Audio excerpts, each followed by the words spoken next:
Hey guys, this is Varo, and I just want to talk about comparing yourself to others and fear of failure. Now, I'm no stranger to both of those, and I've had my fair share of that in high school. For example, I compared my life to my classmates' lives, and I compared my appearance to my classmates' appearances. And during high school, that had really got me envious and jealous of some classmates, and it also made me insecure about my own life, about my own appearances, that I wasn't good enough, that I wasn't living life to the fullest. And now that I reflect back on it, it was very mature and shallow to think that way because I had good friendships, I had good friends, I've had good relationships, and even in bad relationships and bad friendships, I learned important lessons. And I have a parent that was active throughout my education from kindergarten to college.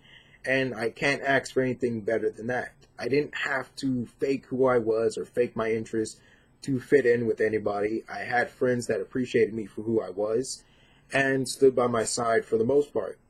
I can't really ask for anything better. And I think that's the thing. When you compare yourself to someone else, you only see the outside. You only see the shell that everyone else sees. And you don't see the internal struggle that everyone else is going through. And I've learned that now that I see some of my classmates that I used to know in high school now, I see some of their struggles now, and I don't envy their lives. I don't envy their appearances. I don't envy their personalities. I don't envy their lifestyles. Because when I got out of high school, I met other people, I talked to other people, and I've learned that it's okay to have my interests. It's okay to want to be alone. It's okay to enjoy my own company. It's okay to have a small circle of friends. It's okay to not want to be involved in drama. It's okay to not party with 50 to 60 people I don't know. Like, it's okay. It's okay to be introverted. I don't have to talk to everyone and anyone. I don't have to be superficial. I don't have to be stuck up.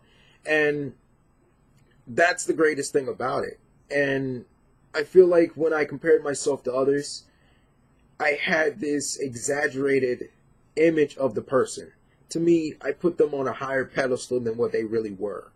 With some of the classmates, I viewed them as these people that were bigger than life. And when I when the fog came off my glasses and I could see them for what they really were, they weren't bigger than life. They were not any celebrity. They weren't this super charismatic person. They weren't these models that I thought they were to be in high school. The thing is, when I got out of high school, my whole mind opened up that there's more people out there, there's better people out there, and that just comparing yourself to someone else isn't healthy. There's always going to be someone better. There's always going to be someone better in a certain category, but there's never going to be another you.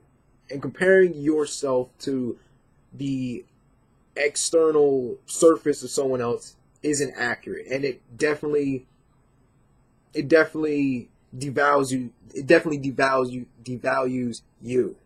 Hard word to say, tongue twisted. But when I definitely compared myself to these people, I point out all the negative parts of myself when I compared myself to them. I didn't focus on the positives. I didn't focus on the fact that I was a very funny person. I didn't focus on the fact that I was a very friendly person. I didn't focus on the fact that I put others before myself. I didn't focus on the fact that I'm a very open person. And for that, I always thought about the more superficial things. And that just leads to fear of failure. When you compare yourself to others, you hold yourself to their standards. You hold yourself to these false, exaggerated standards that you think someone else has. And you try to hold yourself to it, and it just doesn't work out. When you try to imitate someone else, it's just not going to work out for you. It may get you somewhere down the path, but you're not really going to be enjoying it. You're not really going to be going down your own path. You're not going to be holding yourself to your own standards. You're just going to be following someone else's shadow. And I definitely think with fear of failure, my own fear of failure is that I will probably never have the lifestyle that I want, that I will probably never be able to freely do what I want, pursue what I want. For me, my dream goal is to basically just have a house, to just have a fairly moderate house, a happy relationship, and be able to freely do activities that I want to do. If I want to go bicycling down some trail, I want to do that. If I want to go trail running, I want to do that. If I want to go to the beach, I want to do that. I don't want to have to call in for work and ask them for a day off. I want to actively do what I want to do anytime that I want to do it. I want to be able to pursue my interests. I want to be able to I want to be able to go shopping for things that I like and not have to check my bank account to see if I'm going to go broke with the next swipe. I want to be able to do nice things for people and not worry about being homeless or going broke or stuff like that. I want to basically better my community.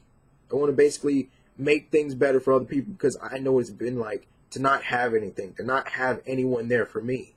And for me, my biggest fear of failure is that I will fall short of that goal and I won't have any way to recover.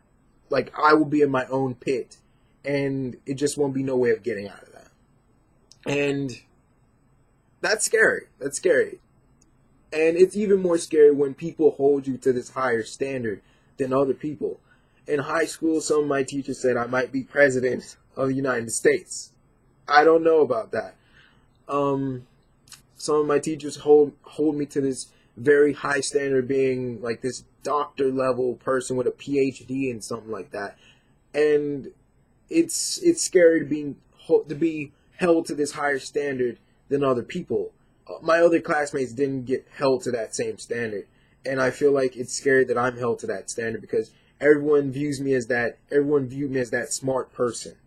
Like this smart person who's going to go places. And I don't know what places they're talking about. Does going places mean that I'm going to be a doctor? Does it mean I'm going to be a scientist? Does it mean I'm going to be working at NASA? Which was a goal in my childhood. I did want to be an astronaut or an astronomer. That was a goal. That was a goal.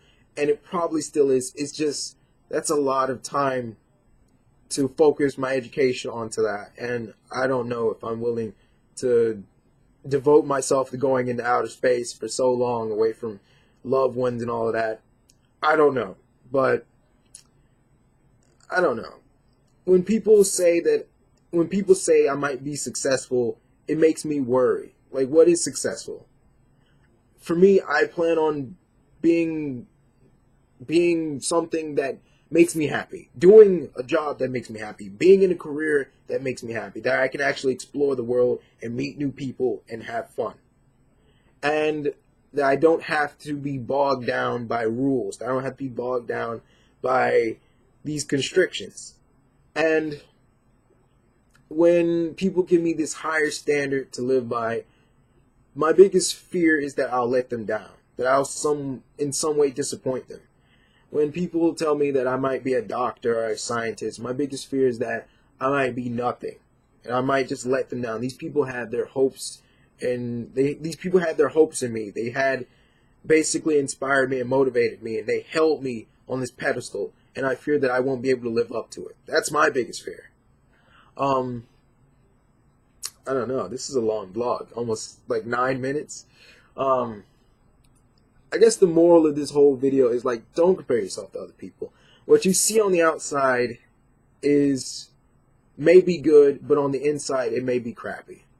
And with some of my classmates' lives now, their lives are somewhat crappy, and I used to envy some of them. I used to envy some of their lives. I used to envy what they did.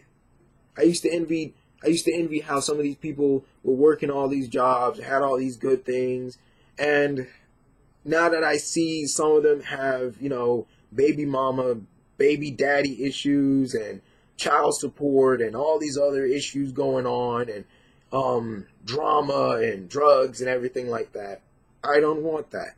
I learned that even though it sparkles, it's not gold. It's not diamonds. And to me, I feel like with some of my classmates, their life has already hit its climax. Their life has already hit its max potential. And I feel like with my life, there's still more potential that I haven't tapped into. I can still go farther. I can still reach some of my goals that I dreamed of, that I have planned. And I feel like that can go for the same as for you guys that are watching the video. If you're comparing yourself to someone else and you feel that their lives are is just oh so perfect, it's probably not. It's definitely probably not. I know my life is far from perfect. And I think we would all like to trade some part of ourselves with someone else. But if we knew what everybody else is going through, we wouldn't want to trade that. If you think someone else is living a perfect life, it's definitely not. And for them, they probably hit their climax. Their life has probably hit the best that it's going to be. And for you, you probably still have more potential to keep going. And you just have to focus. You just have to stay determined and dedicated. And you just have to put in that hard work. And it may look like your hard work isn't paying off. You know, your friends may look like they're getting ahead of you. But I definitely guarantee you that that steep mountain that you have to climb is definitely worth the view when you get to the top. And everyone else, they may get there before you. But that doesn't mean that they will enjoy it. It doesn't mean that for them it was a fulfilling journey. And for you, I feel like the greatest part of a journey is the travel to get to the destination. This is Varro. Like, share, subscribe, comment. Bye.